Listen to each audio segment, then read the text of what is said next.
6 ಸಾರಿಯಲ್ಲಿ 5ನೇ ಸಾರಿಯಲ್ಲಿ ಸ್ಟಿಚ್ ಮಾಡ್ಕೋತಾ ಇದ್ದೀನಿ ಇವತ್ತು. ಹೆಲೋ ಎವ್ರಿವನ್, ಜೈ ಶ್ರೀರಾಮ್. 5ನೇ ಸಾರಿ ಈ ಥರ ಇದೆ ನೋಡಿ. ಇಲ್ಲಿ ಸಾರಿಯಿಂದ ದೊಡ್ಡವಳಿಗೆ ಲಂಗ ಬ್ಲೌಸ್ ಮಾಡ್ಕೋತಾ ಇದ್ದೀನಿ, ಇನ್ನೊಬ್ಳಿ ಚಿಕ್ಕವಳಿಗೆ ಗೌನನ್ನು ಮಾಡ್ಕೋತಾ ಇದ್ದೀನಿ. ಸೆರಗು ಪಾರ್ಟನ್ನು ಗೌನ್ಗೆ, ಬಾಡಿ ಪಾರ್ಟ್ಗೆ ಹಾಗೆ ಬ್ಲೌಸ್ಗೆ ಯೂಸ್ ಮಾಡ್ಕೋತಾ ಇದ್ದೀನಿ. ಸಾರಿಯಲ್ಲಿ ಅರ್ಧ ಪಾರ್ಟನ್ನು ಗೌನ್ ಪಾರ್ಟಿಗೆ ಯೂಸ್ ಮಾಡ್ಕೋತಾ ಇದ್ದೀನಿ, ಬಾಟಮ್ ಪಾರ್ಟ್ಗೆ. ಹಾಗೆ ಉಳಿದಿರೋ ಅರ್ಧ ಪಾರ್ಟನ್ನು ಸ್ಕರ್ಟ್ ಪಾರ್ಟ್ಗೆ ಯೂಸ್ ಮಾಡ್ಕೋತಾ ಇದ್ದೀನಿ.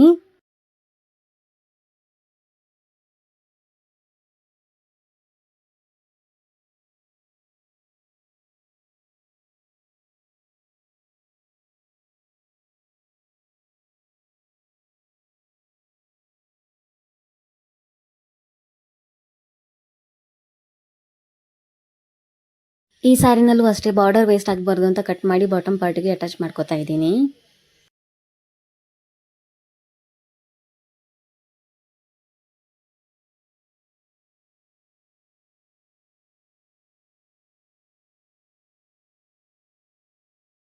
ಬಟ್ಟೆನ ನೀಟಾಗಿ ಫೋಲ್ಡ್ ಮಾಡಿಕೊಂಡು ಏನು ಲೆಂತ್ ಇದೆಯೋ ಆ ಲೆಂತ್ಗೆ ಮಾರ್ಕ್ ಮಾಡ್ಕೊಂಡು ನೀಟಾಗಿ ಕಟಿಂಗ್ ಮಾಡ್ಕೋತಾ ಇದ್ದೀನಿ.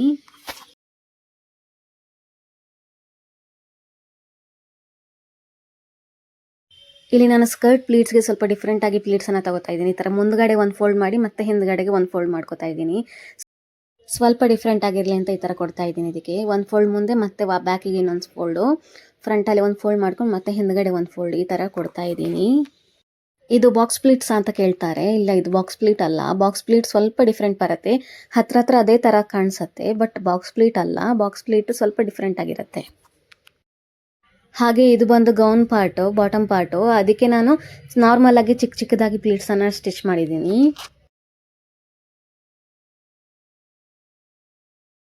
ಗೌನ್ಗೆ ಪ್ಲೀಟ್ಸ್ ಸ್ಟಿಚ್ ಮಾಡಿದ ಮೇಲೆ ಚಿಕ್ಕದಾಗಿ ಐರನ್ ಪ್ರೆಸ್ ಮಾಡ್ಕೋತಾ ಇದ್ದೀನಿ. ಒಂದು 4 ಇಂಚ್ ಡೌನ್ಗೆ ಮಾತ್ರ ಐರನನ್ನು ಪ್ರೆಸ್ ಮಾಡ್ಕೋತಾ ಇದ್ದೀನಿ, ಯಾಕಂದರೆ ಸ್ವಲ್ಪ ನೀಟಾಗಿ ನಿಲ್ಲಿ ಅಂತ.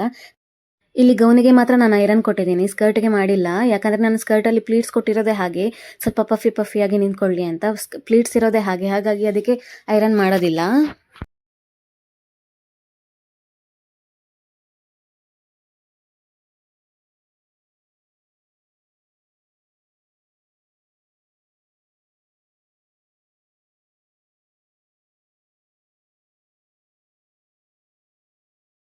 ಈ ಡ್ರೆಸ್ದು ಫೈನಲ್ ರಿಸಲ್ಟ್ ಈ ಥರ ಇದೆ. ಈ ಐಡಿಯಾ ನಿಮಗೆ ಇಷ್ಟ ಆಗಿದ್ರೆ ಕಮೆಂಟ್ ಮೂಲಕ ತಿಳಿಸಿ. ನೆಕ್ಸ್ಟ್ ವೀಡಿಯೋದೊಂದಿಗೆ ನಿಮಗೆ ಸಿಗ್ತೀನಿ. ಅಲ್ಲಿ ತನಕ ಥ್ಯಾಂಕ್ ಯು. ರಾಮ್ ರಾಮ್.